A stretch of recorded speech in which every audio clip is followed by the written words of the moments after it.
supporting you in your dog parenting journey. The Dynamic Dog Owner with Debbie Potter.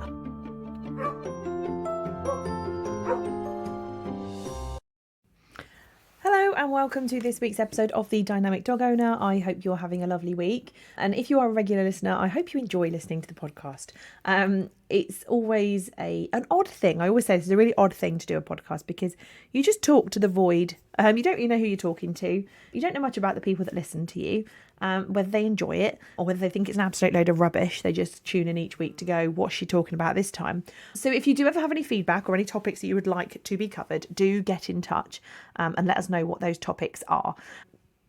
And equally, obviously, if you enjoy listening and you think, oh yeah, I've got a problem with my dog and I would love to pick your brains or to find out how to work with you, you can contact us and book a call with our training team at www.potterpaws.co.uk/discovery-call, and you can book a 15-minute free call with us and have a little chat through things. We can work remotely online via coaching, no matter where you live, and that's the beauty of modern technology.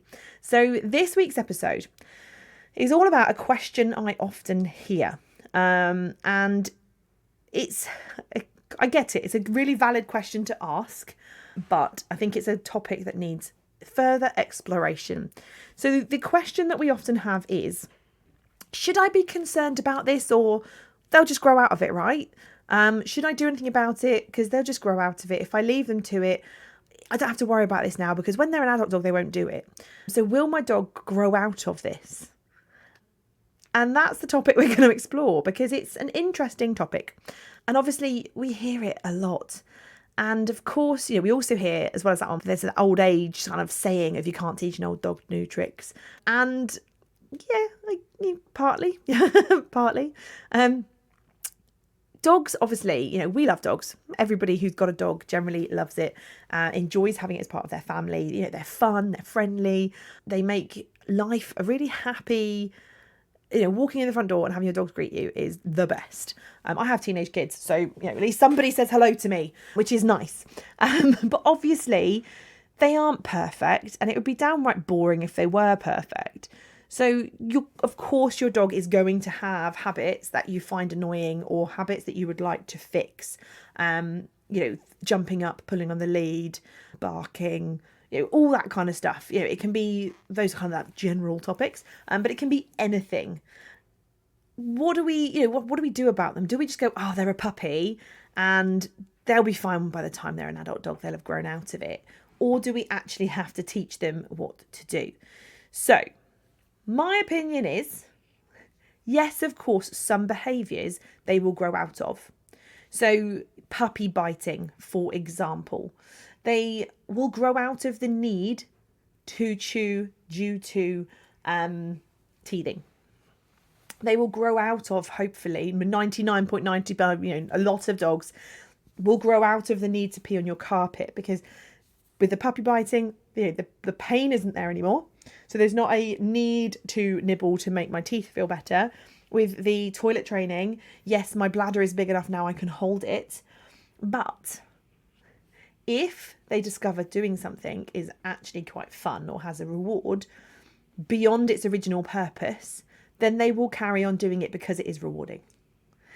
So therefore, we do have to always address issues and problems and spend a lot of time teaching puppies what we would like, teaching adolescent dogs what we'd like, because yes, they will grow out of the reasons behind why they do things, but we all know about habits and how habits form. Practice, you get better at it. And obviously, as puppies, we often go, oh, well, we'll put up with it because they're only a puppy. But we forget that they're going to carry on doing that potentially if we don't show them an alternative. And it might be something you don't want them to do in a year's time. So the classic example is, obviously, I have big dogs, so this applies to me more than ever. Yeah, it's really cute when my puppy jumps up because they're only little and they come up to my knee and it's fine. But if I encourage and reward them jumping up at my knees and reaching up higher to me as a 8, 10, 12-week-old puppy, where does the cutoff come? Where I go, actually, no, you can't do that anymore. And then they go, well, why can't I? I've spent the last year jumping up to say hello. I don't know, I've grown. I don't know, it's not acceptable anymore. So we kind of have two sets of rules. One that's, oh, well, you're a puppy, you're okay to do it. And another of, well, now you're grown up, I don't want you to. And we kind of forget that there's a big wishy-washy bit in the middle where our dog goes, well, what changed? When did the rules change? Why did the rules change? How did the rules change? No one told me. And then suddenly what was cute as a puppy that you were enjoying and you liked, as an adult dog, I'm not allowed to do it. Confusing. So it is really important to recognise and understand that our dogs simply won't grow out of something because they grow up. So obviously all dogs will have the natural need to do things. Hunting, chasing, catching, killing, chewing, all that kind of stuff. The stuff they were supposed to do before we domesticated them. Yes, we domesticated them, they have evolved, and a lot of those natural problems now don't actually fit into the lifestyle we have created for our dogs. So we have to take into account, and I go over this quite a lot, especially with people I'm working with on a sort of one-to-one or a group basis or an online coaching basis. I go into it quite a lot because I think it's so important for us to stop and remember we are dealing with an animal. Yes, they are our fur babies. I hate that term with a passion. But yes, they are our fur babies, our replacement for our kids. They are, the fluffy, cute things that we put on our beds. And, yes, of course, we've changed them from a wild animal. But they are still an animal. And I think we have to often take check and go, what does that actually mean? We expect them to act perfectly and know right from wrong and basically not be a dog, but just curl up and not be too much trouble and not to display any of their natural things. So I think we need to stop and remind ourselves quite often of how would dogs behave if they were actually free to live in the way that they would choose in their own sort of before domestication. And obviously before domestication is a bit wild because obviously they were wild back then, but given the chance, what are the things that they actually like? So genetically they are designed to hunt for food, same as us. Think of hunter-gatherer-ness. Years ago, think like cavemen, their main purpose of the day was go find food, find shelter, find food, procreate. That is the basics. So dogs are no different. They have that sort of same desire to just live and survive. We obviously, think of like Maslow's hierarchy of needs, go back to learning at school. And once we've got those basics on, then we can do all the extra bits and pieces. So our dog's instincts tell them to do all the stuff that we think's naughty. So sniff everything, dig in the garden, roll in fox poo and rabbit poo and eat rabbit poo and anything that they find that could be edible, bite stuff, chew it, chase stuff, all that kind of stuff. It is in their instinct to do so. We forget that that's what makes them a dog. That's why we like them. And many of these things will make them feel good and give an outlet for those natural behaviours that make a really good kind of like buzz and go, yeah, I'm a dog. Therefore, we have to recognise a lot of the behaviours we actually don't want are predisposed. And it's our job not to make them stop doing it, but to find suitable outlets for them to display those natural behaviours to create a happy, content dog and also a happy human. Obviously, those things are naturally predisposed to be rewarding because they give you those basics of survival. But the bigger issues, like pulling on the lead, jumping up at people, it's kind of exactly the same, but in exactly the same way that they get rewarded. They give them what they need in that moment of time. Affection, getting to the smell. And if obviously it works, they're going to do it. So simply saying, well, when they grow up, they won't do this anymore.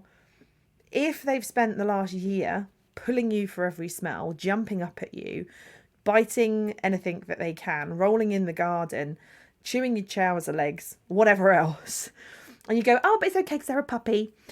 When they grow up, they're going to want to carry on doing those things because they have discovered, A, they satisfy my natural need, and B, they feel good. I get a good result from them. It makes me feel good, or I get attention from my humans, or I get what I need in that moment. Therefore, it's rewarding. So the more something brings the attention, more something gets a good reward, more something is reinforced, the more habitual it becomes. So the more we just do it without even thinking about it, because there might be a reward, but even if there isn't an end reward, this process still makes me feel good. And then obviously the stronger that behaviour becomes. And the stronger it becomes, the harder and harder and harder the habit is to break. So, for example, your little cute puppy is feeling a little bit uncertain of the world, jumps up to try and get close to you, because remember, it would want to be close to its mum, especially near the face, and licking other puppies' faces. I want to get close to you. You go, oh, cute puppy, you're a little bit anxious. Okay, I'll bend down, I'll give you loads of cuddles, or I'll pick you up and put you close to my face.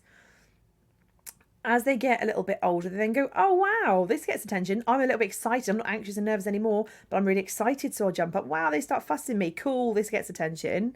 And then, oh, if I'm jumping, they then throw me treats on the floor. Amazing. So that gets me on the floor, but obviously I get to jump for them first. They start to learn, every time I jump, something amazing happens. Whether it be in our eyes amazing or not, we might be telling them off. We might be saying, get down. There you go. But you spoke to me. The more it becomes reinforced, the more rewarding it becomes. And therefore, it's a habit that is very hard to break. Simply growing up will not extinguish that behaviour. So we need to just stop and think about that a little bit and go, what do I want my dog to do, my puppy especially, or my younger dog to do? What do I want them to do in the future? Is what they're doing right now part of that end goal or not? And if it's not, how can I change this slightly to make sure my puppy or my young dog is getting exactly what they need, but I'm not accidentally reinforcing behaviour I don't want? So we obviously have to work this out. We have to remember that obviously their bad habits are usually very natural things. We find an outlet for it, happy days. And we have to obviously think about our future expectations, lifestyles, and obviously things you experience in your life, and think about that from day one. And think, how can my dog integrate into that to make sure my life is happy, they fit my expectations, my lifestyle, and how can I kind of train them to fit that, or at least encourage the desired behaviours that fit that in the future. Obviously, if you don't think of these things and you don't think of the bigger picture and the instant consequences or the long-term sort of consequences and habit forming, every dog is going to develop a bad habit. But obviously every person's interpretation of a bad habit is very different. So a lot of people don't like their dogs barking at the door. Personally, I don't mind my dogs barking at the door if someone comes to the door. It's a really good security alarm. People go, ooh, wouldn't want to ever burgle that house, because they sound ferocious. They're not. They're behind the door going, oh my God, there's someone here to see us. But people don't need to know that. Other habits, that I like, that other people may not like. I like my dogs greeting me when I come home. I enjoy that process of coming in and having them there greeting me. Other people don't like that. But you have to kind of think about the bigger picture and go, is this what I want for my life? But it kind of comes down to this, will they grow out of it? Yes, with the right support, the right training and the right nurturing of environment, they will grow out of it. But simply waiting for age to kind of magically fix something, it's not going to work. This is where prevention is better than cure. So we often, and I think everyone does it, we all do it, not just new puppy owners, not inexperienced owners, but everybody. We wait until something's going wrong or it becomes a problem and then try and fix it, rather than preventing it happening in the first place. So for example, think of jumping up again. From day one, I make sure my puppies have fuss on the floor. It doesn't mean my dogs don't jump up at me. Of course not. But I am very conscious that I don't encourage jumping up. I will always fuss on the floor unless I've asked them to jump up at me, and that's a different kettle of fish. But therefore, from day one, they learn feet on the floor, mum gives us fuss, amazing. Rather than waiting until they're 2 and going, they still jump up everywhere. They're still jumping all over me. Now, how do I stop it? Because you've got 2 years, say for example, they're 2 years, you've got 2 years of learning, 2 years of experiences and connections being formed that you're then trying to undo. And we all know that if you are learning something and you've always done it a certain way, it's very hard to then stop and do it a different way. Classic example today, one of the softwares I use, they have changed the format of their software. Now, I've been using this software for, probably about 8 years. And I don't remember it changing in the last 8 years. They have changed it. Every button is in the wrong place. I can't find what I'm looking for. Is it difficult? No. Someone who went on that software today would find everything. But it's because I'm so used to doing it the old way. And I'm so used to doing it the old way that I find it really, really difficult now they've changed everything. And everything's taking me twice as long. Purely because my brain knows how that works. And now it's having to adapt to a new pattern, a new routine. It's no different to our dogs. If we have used something and something has worked for a couple of years and we then try and change it, they're always going to want to revert back to the original. So it's very much a case of we start as we mean to go on. Yes, a cute bouncy puppy jumping up or pulling on their lead in excitement, having a little yap is so cute. Of course it is. But if you have a bigger breed, that ain't going to be cute when they're 50 kilograms or 40 kilograms pulling you down the street, barking really deeply, twisting on their lead, being really bouncy and jumping up. It's not. If you have a small dog, yes, it's more socially acceptable, but it's still going to be pretty damn annoying if every single time you go for a walk, they're bouncing in excitement and jumping all over the place, dragging you toward people, etc. Puppies, it's cute. Big dog, it's not. So obviously, we have to look at how can we avoid creating bad habits. What kind of tactics can we use? Day-to-day things that we can think of to prevent this. Thinking about the direct influence. So what has just happened that creates this? A lot of people will say to me, my dog pulls all the time. And I go, cool. Where do your walks go? Where do you go? Well, I leave the house, I turn left, I walk 100 yards, I then cross the road and I go to the park. Cool. Any other route you take? No. And they pull you all the way? Yes. Okay, so when you get to the park, what happens? Well, I let them off their lead and they get to go and play with all the dogs, or I play fetch. Okay, cool. People don't realise, and this is obviously why I'm here to help you see things from a different perspective, that you're actually just reinforcing the pulling, because you stop and start the whole way, but they still get the end goal of getting to the park and having a load of fun. So we have to think about, how do we get from A to B? What is happening in that direct moment? A lot of the time we can teach our dogs to disengage from an unwanted behaviour, like, for example, puppy biting or jumping up, by using their senses, sniffing, chewing, as a management tool. Management tools are probably the most important thing you can do, because it's preventing a problem from happening. And again, that's not a human natural thing to do. We always wait for it to happen and then we try and fix it. But control and management is incredibly important. If you know, so for example, I use control and management I used to, actually, I don't need to use it as much now, with Rem, because when Rem was younger, he stopped going for a wee in the garden and he used to get very, very stressed, and he would open the front door and let himself out. He only did it twice and it never happened again, because I went, whoa, I didn't expect that. Never had a dog that can open the front door before. Let's put control and management in place. So instead of the problem happening, we have made sure, and then kind of going, right now, how do I get him back? How does this not happen in the first place? We lock the front door. We have a double door. We have both doors locked. We have a fence around the garden. So you've got 3 lines of defence to stop that behaviour happening. And he now does not even attempt to open the front door because he knows it won't work anymore. Instead, he just sits and gives me a death stare. I don't know which is worse. But obviously, again, we have to think about some of these natural behaviours. Some of the annoying things that dogs do are actually them just crying out for natural behaviours. So creating as many opportunities for them to fulfil the natural behaviours, the chase, catch, kill kind of behaviours that we've talked about, like the predatory motor pattern, that it does kind of seem like, why would I let my dog do those things? In a controlled fashion, not saying, let's go badger baiting or anything like that, but we can simulate parts of that, the bits that our dogs enjoy, to create opportunities to get out those natural behaviours, which then reduces stress.